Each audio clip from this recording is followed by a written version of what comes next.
2 nights ago, we all heard Crooked Joe's angry, dark, hate-filled rant of a State of the Union address. Didn't it bring us together? Remember, he said, I'm going to bring the country together. I'm going to bring it together. No. He's a threat to democracy. Marc, I'll give you first dibs on this one here. Truly, Trump, it's not just here that there's no unification. Even Netanyahu and the world, they're not seeing unification under Biden. No, the same 37% of world leaders that support Biden matches the 37% of Americans that support him. I mean, Joe Biden is the least popular president in America in 70 years. I mean, that just tells you something right there about how bad his leadership has been. And look, Joe Biden needs to get on the campaign trail, because when you look at all of those 7 states on your map that you showed, Joe Biden's losing 6 of them, and 1 of them is basically within a percentage point, so it's a tie. He's got a lot of selling to do. The problem is nobody wants to buy his record. Today he's in Michigan touting his economics, the budget, George. He'll be back in Michigan where he got a lot of uncommitted voters. Joe Biden's reelection campaign, obviously we know behind closed doors, they won't admit it, but they're so worried they're putting out ads comparing Republicans to the KKK. Yeah, Bianca, I mean, it's just completely absurd. And this is really all that the Democrat Party has, because they don't have policy to run on. They simply have this bizarre, attack against over 75 million Americans who voted for President Trump. They want to castigate the American people for supporting President Trump, the America First movement. And they'll really leave no stone unturned in terms of what they're willing to characterize these supporters as, including KKK members, domestic terrorists.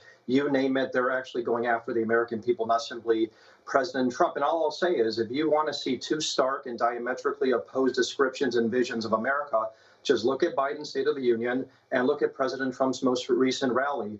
One was dark, pessimistic, and violent towards the American people. The other was timely, inspiring, forward-looking, and was policy-oriented. And I think that's what the American people are looking forward to moving forward with President Trump.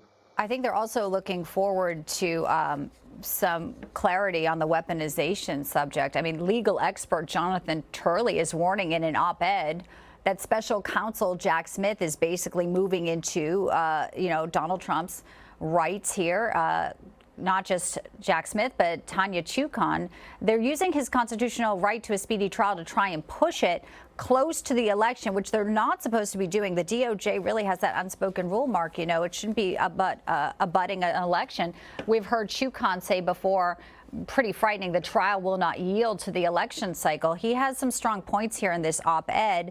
And I think Americans are looking at what's going on with Donald Trump and wondering why, when we see Robert Hur tomorrow, that there was no push to get him on Biden on classified documents, though he was a civilian. No, there's clearly 2 systems of government going on, one for Donald Trump, one for conservatives, and then the other one is basically, brushing everything Democrats do under the rug. And, to make matters even worse, and I know Donald Trump said this over the weekend about how he's standing in the way between a weaponized government and you. Well, guess what? I'm now seeing reports today that New York government officials are going to target and hunt down, quote, hunt down the firefighters who booed Letitia James. Their jobs could be in jeopardy. I mean, this is FDNY.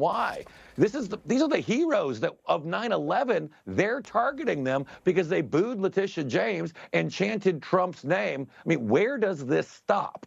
Yeah, and a lot of those firefighters were off duty and not in uniform. So this is the First Amendment right that they have.